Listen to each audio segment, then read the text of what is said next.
అక్కడున్నటువంటి రాజకీయాల గురించి ఒక విశ్లేషణ కావచ్చు, ఆయనకున్నటువంటి సమాచారం మేరకు ఒక విషయాన్ని చెప్పినప్పుడు ఆయన ఒక ప్రొఫెసర్గా, ఆయన ఒక మాజీ ఎమ్మెల్సీగా ఒక రాజకీయ అభిప్రాయాన్ని రాజ్యాంగ పరిధి లోపట చాలా స్పష్టంగా సాత్వికంగా వెల్లడించినప్పుడు మీలాంటి విఘ్నత కలిగినటువంటి రాజకీయ నాయకులు ఎవరైతే ఉన్నారో వాళ్ళు దాన్ని ఒక పొలిటికల్ సజెషన్గా తీసుకుంటే బాగుంటుంది. సరే, అది మీకు అనుచితంగా అనిపించినప్పుడు దాన్ని ఖండించాలి. ఖండించకుండా పవన్ కళ్యాణ్ ఏం చేసిండు? అసలు లీకేజీలు ఎవరు ఇచ్చిర్రు? మన సొంత పార్టీలో పట్టినే మనకు ట్రైటర్స్ ఉన్నారని చెప్పి మాట్లాడిందంటే అది వాస్తవం అన్నట్టే కదా. సార్ మాట్లాడింది వాస్తవం అన్నట్టే కదా. నువ్వు ఖండించాలే కదా, అది అబద్ధం అయితే నువ్వు ఖండించలే. నువ్వు భుజాలు తడుముకున్న గుమ్మడికాయల దొంగ ఎవరు అని చెప్పనంటే అంటే వాస్తవానికి ఆ విషయం జరిగిందేమో మరి తెలియదు. ఒక విషయాన్ని అభిప్రాయాన్ని చెప్పినప్పుడు కేసులు పెడతారా? మరి కేసులు పెట్టినప్పుడు పవన్ కళ్యాణ్ మేము ఒక ప్రశ్న అడుగుతా ఉన్నాం, ఇష్టం వచ్చినట్టు రాళ్ళేస్తే మేము ఊకుంటామని చెప్పని అన్నావు కదా.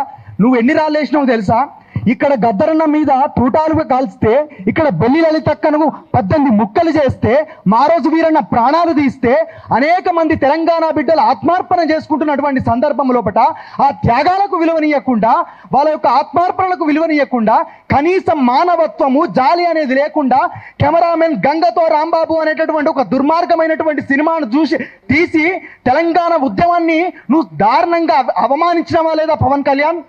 నేను అడుగుతా ఉన్నా. అది నువ్వు రాళ్ళేసుడు కాదా? మేము రాళ్ళిచ్చి కొట్టదలుచుకుంటే మేము కొట్టలేమా? నీ అన్నను జగిత్యాల లోపల కోడిగుడ్లతోటి తరిమి ఎందుకు కొట్టిర్రు? ఇందుకు కాదా? ఇట్లాంటి చర్యలకు కాదా? కోనసీమ కొబ్బరి చెట్లకు తెలంగాణ నాయకుల దిష్టి తగిలిందని చెప్పి తెలంగాణ మీద అక్కసు బెల్లగక్కినావు కదా, అప్పుడు మేము రాళ్ళు తీసుకొని కొట్టినామా ఏమన్నా? నువ్వు తీసుకొని కొట్టినావు కదా రాళ్ళు. తెలంగాణ వచ్చినప్పుడు 11 రోజులు నేను అన్నం తినలేదు, ఇంకొక 4 రోజులు అట్లే ఉండపోయాను.